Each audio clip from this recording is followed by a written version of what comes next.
오늘 함께 읽을 성경 말씀은 레위기 6장 1절에서 23절 말씀입니다. 레위기 6장 1절에서 23절 말씀입니다. 오늘은 7절 말씀을 읽어드리겠습니다. 제사장은 여호와 앞에서 그를 위하여 속죄한즉 그는 무슨 허물이든지 사함을 받으리라. 아멘. 오늘 함께 생각할 주제는 삶을 드림입니다. 본문 6장은 다양한 주제들이 나열되고 있어서 자칫 헷갈릴 수가 있습니다만 요즘 나온 성경들이 제목 처리가 잘 되어져 있어서 혼돈을 좀 줄이실 수가 있는데요. 7절까지는 속건제에 대한 설명을 어제에 이어서 하고 있고, 또 중간 8절에서 13절은 번제에 대해서, 14절에서 23절까지는 소제에 대해 추가적인 설명을 하고 있습니다. 속건제까지 설명하고 끝나면 혼란이 없을 텐데 어찌된 이유인지 번제, 소제, 그리고 뒤이어 속죄제, 속건제, 화목제 이 5가지를 다시 중복해서 설명하고 있는데요. 여기서 정신을 잃으시면 안 됩니다. 차근히 읽어보시고 이런 제사들의 규례들이 있었지 하고 한 번 더 정리해 주시면 될 듯합니다. 2번씩이나 정리해 주는 걸 보면 레위기도 친절한 부분이 있다고 생각해 주시면 어떨까요? 6장 초반부는 속건제에 대해 계속해서 설명합니다. 물건이나 사람에 대한 배상이 포함된 것이 속건제였고요. 그 배상을 이행한 다음에 드리는 제사라고 말씀드렸습니다. 속죄제가 하나님만 생각하는 것이었다면 속건제는 사람과 물건, 상황에 대한 책임을 포함하는 것이라고 보시면 됩니다. 6장 2절과 3절에 언급하는 의도적인 죄를 지었을 때는 훔친 재산을 보상하고 그에 대해 20%에 해당하는 벌금을 지불해야 했습니다. 사람에 대한 거짓 맹세와 속임, 죄를 범하는 것 등을 여호와께 신실하지 못한 행동으로 보았던 것이죠. 2절입니다. 누구든지 여호와께 신실하지 못하여 범죄하되 곧 이웃이 맡긴 물건이나 전당물을 속이거나 도둑질하거나 착취하고도 사실을 부인하거나 그리고 그에 대한 배상 이후에 하나님 앞에 속건제물을 따로 준비하여 제사를 드리면 하나님께서 용서하신다고 말씀합니다. 7절입니다. 제사장은 여호와 앞에서 그를 위하여 속죄한즉 그는 무슨 허물이든지 사함을 받으리라. 아멘. 속건제의 포커스는 당사자가 사람에게 지은 죄, 그것에 대해 하나님이 간섭하신다는 것입니다. 그러니까 두 방향으로의 용서의 액션이 있어야 한다는 것이죠.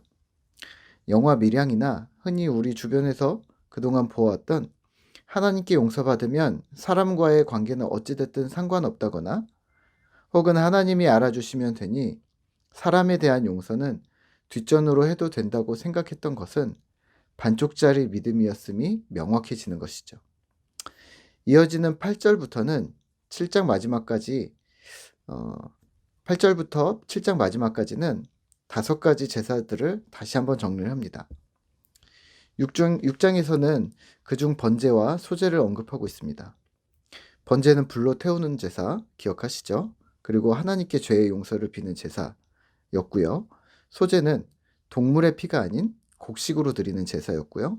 하나님께 헌신을 다짐하는 제사였다. 그리고 거기에 소금을 쳐서 영원한 언약이 되게 하라는 명령을 기억하시면 되고요.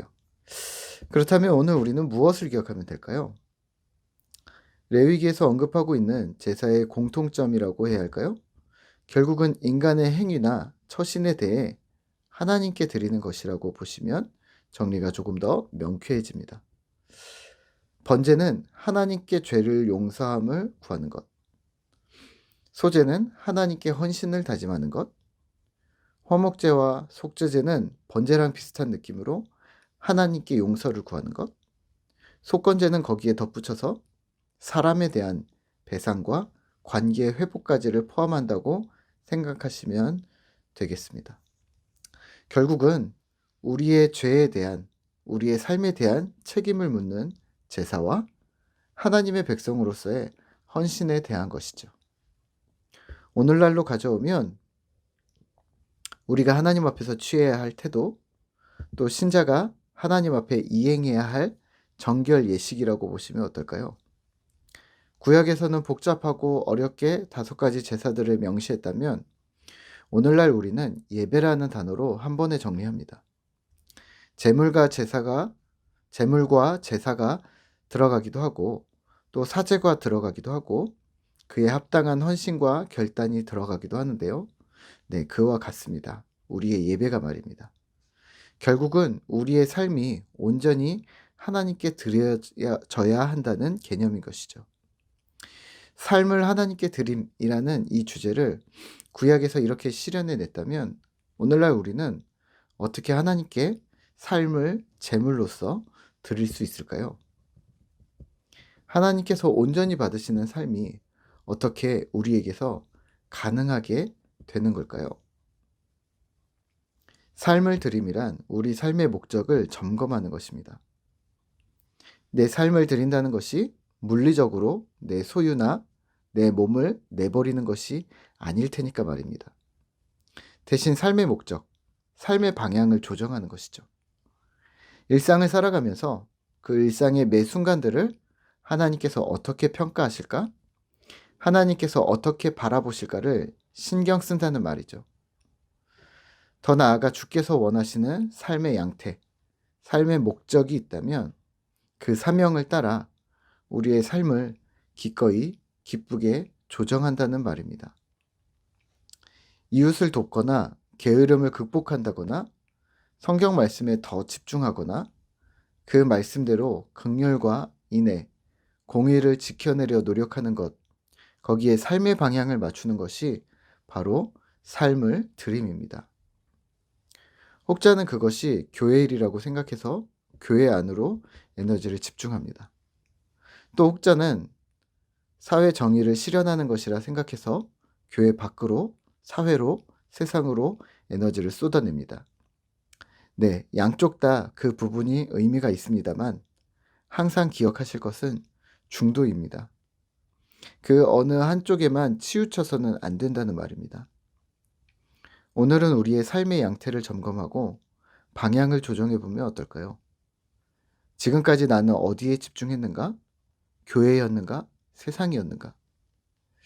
시야를 넓히시는 것은 매우 중요한 일입니다. 하지만 더불어 필수로 기억하셔야 할 것은 내적 충만함의 영역입니다. 자체 신앙을 의무로만 받아들이시게 될 것에 대한 염려인데요. 내적 충만함이 가득해져 주님께 공급받은 은혜가 가득해져서 그 은혜의 충만함을 세상으로 외부로 흘러가게 해야 하는 것이 필요한 것이죠. 오늘 하루도 내적 충만함을 기대하시는 것, 또 외부를 향한 하나님의 은혜를 흘려보내는 것, 이 2가지를 항상 기억해 주시죠.